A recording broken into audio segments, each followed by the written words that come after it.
welcome to the Greasy Bench. Today I'm going to be talking about some of my pet peeves, but also, like, I'm a cycle commuter. I also drive a car. So, how do we behave on the roads? Like, in last week's web episode, I was talking about noisemakers, like, for example, the horn or the bell. But when I was doing that, at the same time, I drove around the town, and I also used the bicycle, and I decided to capture some footage. And I found some interesting habits as a driver, and some habits as a cyclist that we maybe need to work on them, just to be more courteous. Because as we discussed on the last video, the noisemakers are not the only way to get you out there to be heard or to be noticed on the streets. Also, you need to be more aware of what's on your surroundings. For the videos, I use this Polaroid camera. I call it my safety bet. I carry this camera with me most of the time when I'm riding the bicycle. It's not the greatest action camera. It's kind of shaky, so my apologies for the shaky video. But this camera is kind of handy because if you have an action camera, a cheap one, it doesn't matter. You just want to have some footage in case you get into an accident. Or I hope you never get into an accident, but you never know. So I have this camera, and sometimes I mount it on a clip like this, that this clip applies into a backpack, so I carry the camera here pointing forward. Or just because it was so shaky, I don't like to wear the cameras on my head.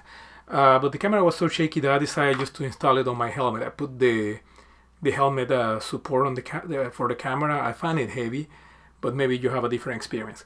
But the main thing I'm trying to do here is just to capture some footage of some habits of the cyclist, and I want to discuss those now with you. So I have a top 3 bad habits that I have seen on the road. Let's start not in a particular order. Or maybe we do in a particular. There's one that actually is my pet peeve, and I have some etiquette on how to go around that one. So number 3 is the drifter. So this is the cyclist that goes around. We're in winter now in Toronto, and there's the snowbanks. I understand you don't want to be too close to the snowbanks. You can catch ice, and if you don't have studded tires, you will maybe fall. I understand you. You are trying to go for your safety. But let's look at this video. In this video, we have the guy. He's going with the bicycle loaded. Yeah, maybe this is his work. Maybe he has carrying cans or something like that. And he have them on his bicycle. But trying not to be close to the bank, this guy's almost on the middle of the road. But not only that, if we look closely, here the guy just swerve into the traffic, in between the cars, and just pass, and it's a red light. So I'm not taking responsibility of whatever behavior. It's not only you are just expecting the drivers to stop. Motorists are also, some have winter tires, some don't. So the road might be dry, there might be a patch of ice, a motorist is not going to be certain to stop. So if you don't care about your life, don't put your life in the hands of somebody else that maybe have a family. And a motorist is going to be guilty for bad behavior, as a cyclist is going to be guilty of their own bad behavior. Now, my number 2, or número 2, as we say in Spanish. The number 2 is the red light blind. Yes, I saw the other guy just hit a red light on an intersection, but this is something that I see downtown a lot. Like, some guys, they just have the red light. Okay, maybe the light just changed and they want to take that, we call it in Panama the pana second. That second where people are not reacting to their car and they want to go through the traffic. But this guy in particular, if we watch this clip, this guy is crossing, the lights are green, the traffic is moving, maybe slow, but still this guy is going through an intersection where cars are moving and not looking around. Yes, these apply mostly to careers. I don't want to be mean to anybody here, but if you're a career, you want to put your life on the line, that's your prerogative. But think about the person. If somebody actually hits you with a car, it's not you the only one that is going to be hurt. Or maybe you're just going to damage a person for life because you decided to avoid the red light, you got killed. Yeah, nice. I just went out for a drive to buy some groceries and I killed a career because they decided to hit the red light. Not cool, bro. Now, this is number 1, my biggest pet peeve. And for this one, I have some etiquette on this one. We have the guy, you get to a stoplight, it's a red light, you stop, you obey your traffic rules, there's nobody in front, but this guy comes and he passes you as you're stopped on the red light. Maybe this guy is faster than you. I have no problem if the guy is faster than me, but if you were on a car, you cannot put your car in front of the car that is in the lane. If you do that, you will need to go over another lane. It's not physically possible in many cases, but the same applies for the cycling lanes.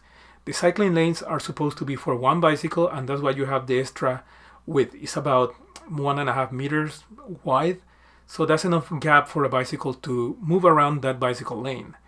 It's not for you to pass or pretend that you're faster than everybody else. If you are in such a hurry, learn how to leave early your house, okay? Get to your place, don't rush, don't annoy other people. Now, the proper etiquette for this. We have an example here on this video. I'm behind a guy. I noticed this guy was faster than me, so I didn't pass him. I just wait on the red light like him, and when the red light changed, he just went zooming down the road because he's faster than me, and I stay behind. And I have another example here. I stop on a red light, and you see this slick guy passing me by. He waited for the light to change to pass me. And another interesting one, there's this guy that he was trying to change direction. We have it here. And this guy waited for the light to change before he started pedaling. So he didn't put himself in front of me on the light that he crossed. He knew that the cyclist was waiting also for a red light, so he took like a second turn. If this guy could pass me, he will pass me later on. Just try not to be a jerk and start passing people on a red light when you are maybe, number one, slower, and number two, I'm going to say again, you're a jerk. Okay, now for cars. Cars, we saw in the last video that the noise inside a car is pretty loud, especially in winter. The windows are rolled up, there's snow or wetness on the road. You're going to have a lot of noise inside that car, so you're not going to be visible. But the noise is not the cause of these behaviors. We have number 3, parking at an intersection. Yeah, great. You just pass the intersection and you stop your car just in the corner. You are creating a problem not only for cyclists, but you're diverting the traffic that is behind your lane in some cases. Also, you are making the cars that are coming behind you maybe need to swerve around you. That's not cool. You're creating a problem in traffic. That's being selfish. If you need to stop at an intersection, go a little bit further on so people have the room to move. And also, if you have somebody that is trying to do a right turn in that intersection, you are just blocking them. That's not cool. That's what we see on this video going on. This lady stopped a taxi. Great. The cab is there. Stop for a person, but just an intersection. And there is a giant gas station. The taxi was able to drive past that, enter the gas station. The passenger could jump in. No lanes are blocked. No time is wasted. Okay. On that one, going into the intersection, I have this van that is going to a construction site. There is a separate bike lane where I'm riding, and this van, the guy just pulled out after the lights, parked there, yes, put the blinkers, great, awesome job, dude, and started unloading stuff from the van just because that's an easy entrance, the gate 21, yeah, awesome for you. But now you create a problem for me and for the cars that are with me, because you're not completely on the bike lane because the bike lanes are narrow. You have half of your van on the road. So the cars need to go into the other lane, the upcoming traffic, to avoid you. And at the same time, you have this guy that needs to get out of the bicycle lane and pass you. I was lucky that the drivers were really nice and they actually gave me the space to pass.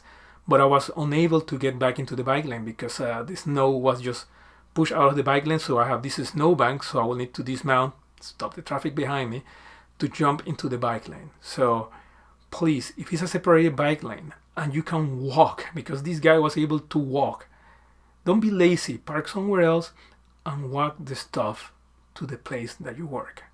Don't be a jerk. On number 1, we have the Uber or whatever ride share there is out there. I have no issue with the sharing economies. I think it's a great idea. but also you need to be considerate with other people. You're trying to make a buck, awesome, but people are trying to get to their place also to make their buck. I'm riding on this road and I'm going uphill, and this car, just white car, passed in front of me, cut in front of me. Yes, I'm slower than the car I'm going up, but stop all of a sudden to pick up another passenger. So what happens? My road is blocked. The Uber passenger is jumping the snowbank to get into the car, blocking the little space that I have to go inside the lane, and I need to go on the outside. So then again, this car pushed me into another car lane. Lucky there was nobody. I was looking around. I stop if I need to stop, but I'm going on an uphill. So that's also being a jerk. So if you're doing Uber or something like that, please be aware of your surroundings. Just a little shout out here for Canada's worst driver. I think I would love to postulate this guy. If you guys are seeing this, I hope so, because that will make me famous. Please get this guy. Call me. Just kidding. But one of the things that in Canada's worst drivers that I always comment about is the use of your wing mirrors and also your shoulder check. I'm a driver too. And I always do that because I'm a driver and a cyclist. I'm aware that there's going to be bicycles around. And going into that, maybe give me a better perspective of how it's going to be. But I want to get into another thing. As a cyclist, like I like to be seen. Like as you see, I'm wearing like a bright yellow. I normally wear this when it's like mildly cold. This is my, hey, look at me, I'm here. I try to be really visible. I also have this ultra reflective jacket for the nights. It's mostly a rain jacket, but this thing shines like there's no tomorrow. Like it's a Sugoi, and this Sugoi jacket have like this technology that have little dots of reflective material, but when the light hit it, the whole thing turns like silver, like a reflective tape. So try to be visible when you're on the road. Also, like I use visible colors, like my helmet, like this is like you have this head going in front of you, you're going to see me. Like there's, even if I wear black, you're going to be seen. Try to have something colorful. The helmet, I always ride with a helmet when you're in the city. But protect your head. Even a cheap helmet will save you from brain damage. So, also going on that note, for kids. Kids ride bicycles. Sometimes I go with my kids. I have a cargo bike and he sits in the back. And I got this beautiful helmet for him. It's safe, it's light, and it's visible. Don't let the kids ride on the roads without helmets. And in winter, don't put your kids on the back of your bicycle. It's too cold. You are warm because you are moving around. The kid is just sitting there. It's going to be cold. So please don't do that. If it's below zero, take the bus, walk to school, drive your car. Don't make your kid be ultra cold. Now, on the visibility. I always insist on visibility. I think this is one of the most important things. A lot of people like their style. The black is cool, is awesome, but before you get to the place, if you're commuting by bicycle, please wear something like this. This is a vest that I got for really cheap in one industrial supply stores. I always carry this in my backpack just in case I get trapped in the night when I'm doing my trail ride, because I also mountain bike and sometimes I get stranded because, flats happen. So having a vest like this thing folds so small, and I think it was something around like $5, and you can carry it in your backpack. This thing is small. This is a really sloppy job that I just did here, but it's visible. Now on the same industrial, I also have this.